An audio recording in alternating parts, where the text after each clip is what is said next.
Spesso mi chiedono se è possibile mettere ipervetro su Via Lattea. Certo, è facilissimo, direttamente su Via Lattea asciutta possiamo applicare con la nostra spatola a 2 stelle una bella mano di ipervetro. Paolo ci fa vedere come.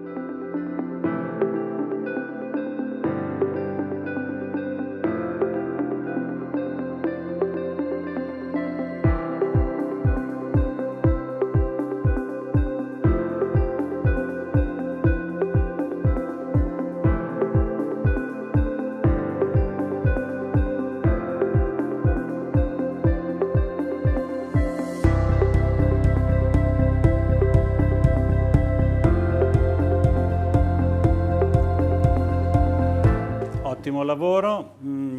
Ipervetro è un lavoro abbastanza delicato, ma si può fare, ci vuole solo un po' di mano, ci vuole la spatola giusta e naturalmente se vogliamo possiamo dargli un'altra mano il giorno dopo, non di più perché sennò catalizza.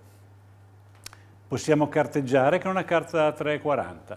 Quello che vi raccomando, dove c'è possibilità di infiltrazione di acqua, di usare uno specifico silicone per box doccia per impedire che ci sia alcuna infiltrazione.